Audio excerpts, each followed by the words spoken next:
भगवान ने कह दिया था कौरवों से पांडवों से, भैया एक तरफ हम रहेंगे, एक तरफ हमारी सेना रहेगी, और हम जिस तरफ रहेंगे अस्त्र शस्त्र कोई ग्रहण नहीं करेंगे, ज्यादा बोलोगे तो रथ पर हाँक सकते हैं बस। हाँ। अर्जुन बोले मुझे तो आपकी जरूरत है। अरे हम धनुष बाण भी नहीं चलाएंगे, अस्त्र। बोले नहीं, रथ तो चला लोगे, बस रथ चलाने वाला ही चाहिए। देखना इंद्रियों के न घोड़े भगे, उनमें हरदम ये संयम के कोड़े लगे। अपने रथ को सुमार्ग लगाते चलो, कृष्ण गोविंद गोपाल गाते चलो। रथ को हाँकने वाला ही तो चाहिए। अर्जुन ने वर्णन कर लिया कृष्ण का। और भीष्म कहते हैं जब मैं सेनापति बनकर कौरवों की सेना के आगे वाले रथ में आया और बिल्कुल सामने मैंने आपको अर्जुन के रथ पर सारथी के रूप में देखा, और मैंने ये भी देखा कि आपने प्रतिज्ञा की है कि मैं अस्त्र शस्त्र ग्रहण नहीं करूंगा, तो केशव मैंने भी प्रतिज्ञा कर ली कि आज जो हरिहीन शस्त्र गहाऊं, तो लाजू गंगा जननी को, मैं शांतनु सुत ना कहा। मैंने भी प्रतिज्ञा कर ली, आज कृष्ण के हाथ में शस्त्र ग्रहण नहीं कराया तो मैं भी गंगा पुत्र नहीं, मैं भी शांतनु बिहारी नहीं। और भीष्म ने फिर बाणों की जो बौछार लगाई, भगवान कभी अर्जुन को देखे, कभी भीष्म को देखे, कभी अर्जुन को, कभी भीष्म को। अर्जुन का कवच टूट गया, बाजूबंद जो यहां बनते हैं वो टूटकर गिर पड़े, मुकुट कहीं गया, और बाणों की बौछार, एक बाण में से 50-50 बाण निकलते हैं। कन्हैया बोले अर्जुन कुछ कर भैया, ये बूढ़ा बाबा कमाल करता है, अरे देखो सही ये क्या कर रहा है। अर्जुन बोले भीष्म है इनका नाम, इनसे युद्ध करना कोई मजाक नहीं है केशव। और युद्ध करते करते भीष्म ने एक आध बाण तो गोविंद के चरणों की ओर भी पहुंचा दिया। अरे मारता भाई, अरे कुछ कर अर्जुन। अर्जुन बोले क्या करूं। भीष्म ने जब बाणों की बौछार लगाई, अर्जुन एकदम भयभीत हो गए और बेचारे एकदम घबराने से लगे।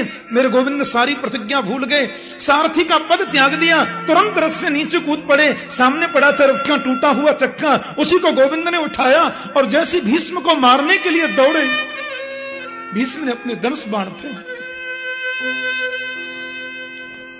और हाथ जोड़कर बोले मार डालो केशव,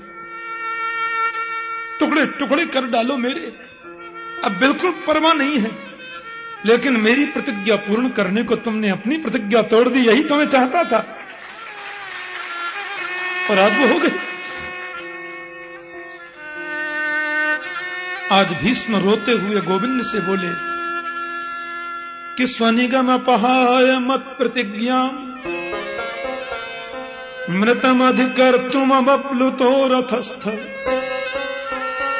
धृतरथ चरणोभ्या चलग्गू, हरि महंतुमिमं गतोत्तरीय। क्या था मुझमें केशव, मेरी प्रतिज्ञा पूर्ण करने के लिए तुम अपनी प्रतिज्ञा तोड़कर उस रथ के चक्के को लेकर मुझे मारने दौड़े। उस समय ऐसा लग रहा था कृष्ण जैसे कोई सिंह किसी हाथी को मारने दौड़ता है। मतलब तुम सिंह थे तो हाथी से कम अपन भी नहीं थे, पर आप जब मारने मुझे दौड़े, और मैंने सुना है कि परमात्मा अपनी प्रतिज्ञा को त्याग दे तो पृथ्वी पर प्रलय हो सकता है, और पृथ्वी कांपने लगी। लिखा है चलग्गुहु, पृथ्वी कांपने लगी। तो आपका उत्तरी वस्त्र ये पटका कंधे से गिरा और उसने पृथ्वी पर गिरकर पृथ्वी को सांत्वना दी, देवी तुम्हें प्रलय में जाने की जरूरत नहीं, कांपने की जरूरत नहीं, ये तो भक्त की प्रतिज्ञा के लिए अपनी प्रतिज्ञा तोड़ी है, तुम्हें इसमें डरने की जरूरत नहीं है। अब आप जैसा महापुरुष तो जितने दिन रहे अच्छा है ना, हमारे लिए भी, पांडवों के लिए भी। भीष्म बोले अब जीने की तमन्ना नहीं है, इतना सुंदर अवसर कब मिलेगा। देहांत काले तुम सामने हो, बंसी बजाते मन को लुभाते, यही गीत गाते मैं तन नाथ त्यागूं, गोविंद दामोदर माधवे। अब जीकर करूंगा क्या? इतना तो करना स्वामी, जब प्राण तन से निकले, गोविंद नाम लेकर जब प्राण तन से निकले। श्री गंगा जी का तट हो, यमुना का बंसी बट हो, मेरा सामरान कट हो, जब प्राण तन से निकले। पीतांबरी कसी हो, मुखड़े पे कुछ हंसी हो, छवि मन में ये बसी हो, जब प्राण तन से निकले। जीकर करूंगा क्या? घनश्याम जल्दी आना, नहीं हमको भूल जाना, मुरली की धुन सुनाना, जब प्राण तन से निकले। आपकी झांकी को देखते देखते प्राण निकल जाएं, इससे सुंदर मौत कोई हो सकती है? गोविंद को निहारते निहारते मानो नेत्रों के माध्यम से गोपाल की झांकी को अंतर हृदय में उतार लिया और 20 मिनट पांच भौतिक शरीर छोड़ दिया, पांच भौतिक देह का परित्याग कर दिया। पांडव बहुत रोए। कृष्ण बोले क्यों? ये महापुरुष थे, राज्य गद्दी उनको मिली है, भीष्म के संस्कार हुए, गोविंद द्वारिका पधारे और फिर परीक्षित महाराज का जन्म हुआ। ऋषि बोले कैसे जरा बताइए? गए तो सूत जी बोले अब ये तो मैं सवेरे 9 बजे से बताऊंगा।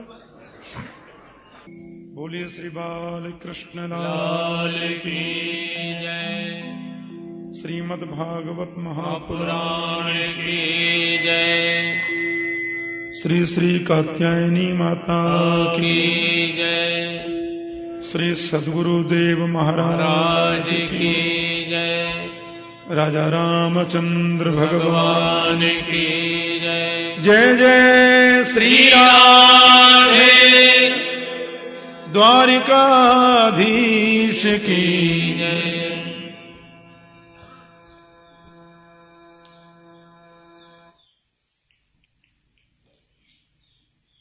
परम मंगलमय परात्पर अखिलेश्वर अकारण करुणा वरुण वाले भक्त वांछा कल्पतरु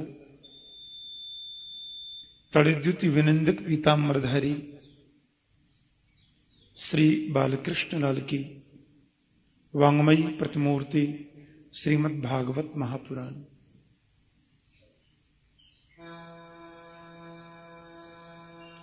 मंच पर आसीन परम पूज्य संत स्वामी विद्यानंद जी महाराज,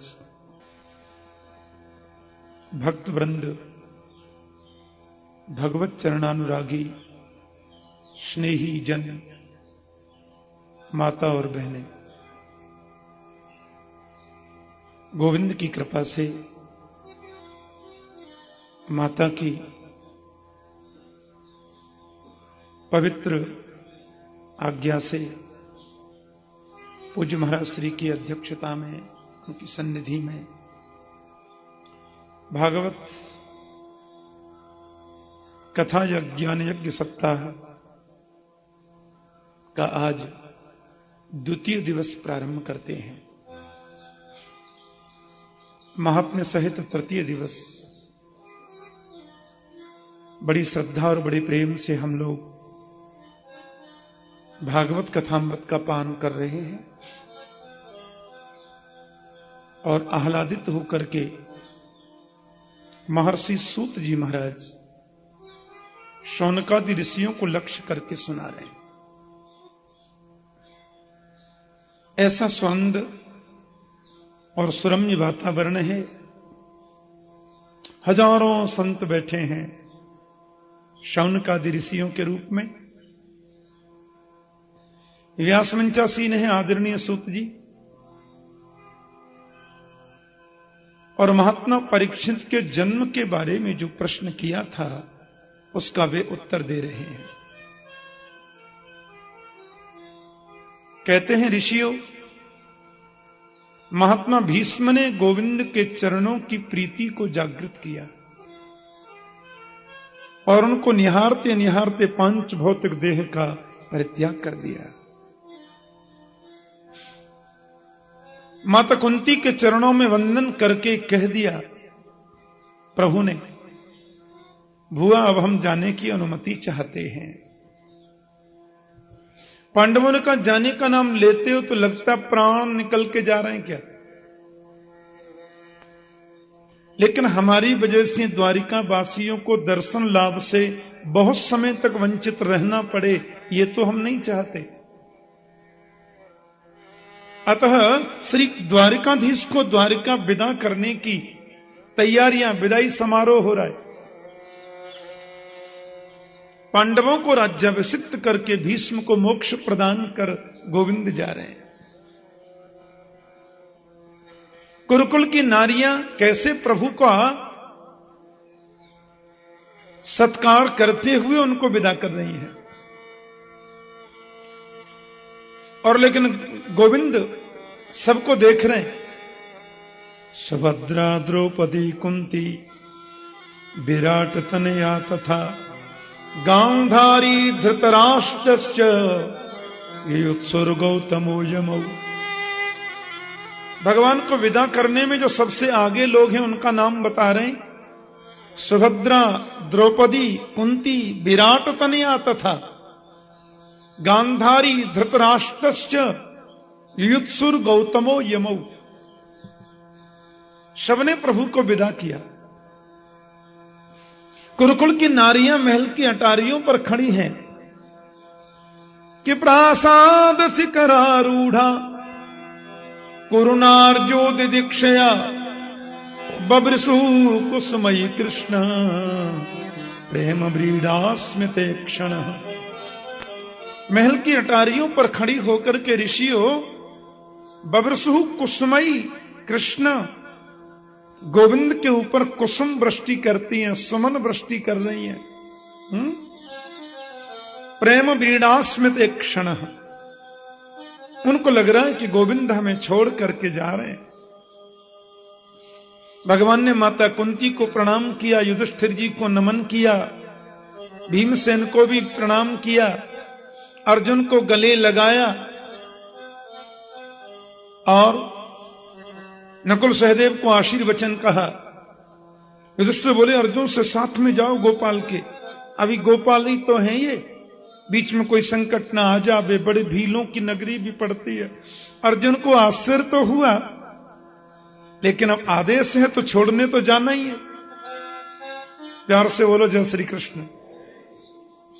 मार्ग में जितने भी देश पड़ते हैं, लघु राज्य पड़ते हैं, उन सब जगह कृष्ण का सविधि स्वागत हो रहा है। और द्वारिका में जैसे गोविंद, अर्जुन तो उनको वन से पार लगाकर फिर वापस आ गए, और यहां द्वारिका में पता चला कि हमारे प्रभु हस्तिनापुर से लौट रहे हैं। बड़ी तैयारियां चल रही हैं द्वारिकाधीश के सत्कार की, स्वागत की। लेकिन भगवान जब द्वारिका में प्रवेश किए तो गुरुजनों को प्रणाम कर रहे हैं। भागवत में लिखा है प्रविष्टस्तु गृहम पित्रो परिष्वक्त स्वमातृभि बवंदे शिरसा सप्त देवकी प्रमुखा मुदा।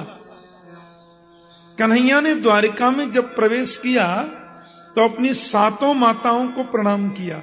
बवंदे शिरसा सप्त, माता देवकी जन में प्रमुख हैं क्योंकि वो कृष्ण की मां है।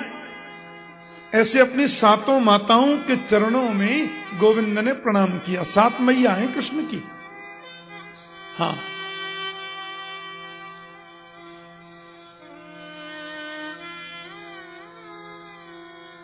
उनमें सबसे छोटी है द्रौपदी, ये माता देवकी।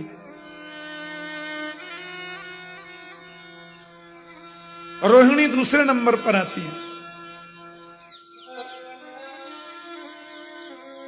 प्रभु ने सबके चरणों में प्रणाम किया।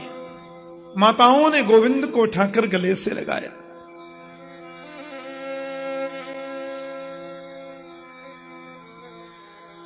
और यहां गोविंद पहुंचे हैं द्वारिका में। लो, हस्तिनापुर में उस बालक ने जन्म ले लिया। जिसको गोविंद ने गर्भ में जाकर के बचाया था ना, उस बच्चे का एक नाम विष्णुरात है।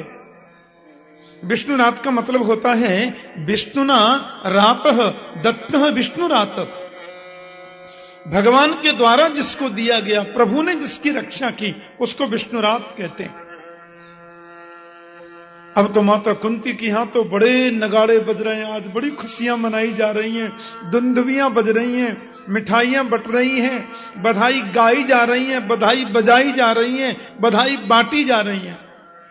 एक बधाई ऐसा शब्द है जो तीनों में प्रयोग आता है। बधाई बांटी गई, बधाई गाई गई और बधाई ली गई, बधाई बजाई गई।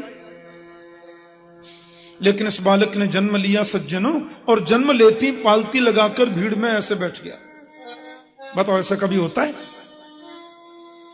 क्योंकि वहां भीड़ लगी थी, पांडवों के वंश को आगे चलाने वाला एक ही तो बालक है। पालती लगा के बैठ गया और भीड़ में ऐसे देखने लगा। माता कुंती आश्चर्य पड़ गई, ये कैसा बालक हमारे घर में हुआ है? बड़े बड़े धौम्यादि ऋषि बैठे थे, महात्मा वशिष्ठ जी और आदरणीय वेदव्यास जी भी थे। वेदव्यास जी महाराज के चरणों में प्रणाम करके कुंती ने पूछा, महाराज ये कैसा बालक, ये ऐसा क्या देख रहा चारों तरफ? वेदव्यास के नेत्रों में आंसू आ गए, बोले महारानी ये बालक देख रहा है कि भीड़ तो इतनी लगी है, पर गर्भ में जाकर जिसने मुझे बचाया था वो टेढ़ी टांग वाला इसमें दिखता क्यों नहीं है? इस भीड़ में वो छुपा कहां है? इसलिए उसका नाम विप्रों ने परीक्षित रखा। बड़ा सुंदर नाम है। परीक्षित महाराज के मामा हैं विराटनगर वासी। विराटनगर की बेटी थी ना परीक्षित की माता उत्तरा, तो विराटनगर के यहां से तो छोचिक आया। हमारे ब्रज में छोचिक बोलते हैं उसे। हाँ, बधाइयां आ रही हैं, चाव आ रही हैं। गोविंद बोले मेरी बहन सुभद्रा के घर पोता हुआ है, चलो अपन भी कुर्ता टोपी दे हमें। बोलो जय श्री कृष्ण। ब्रज में जब बालक होता है ना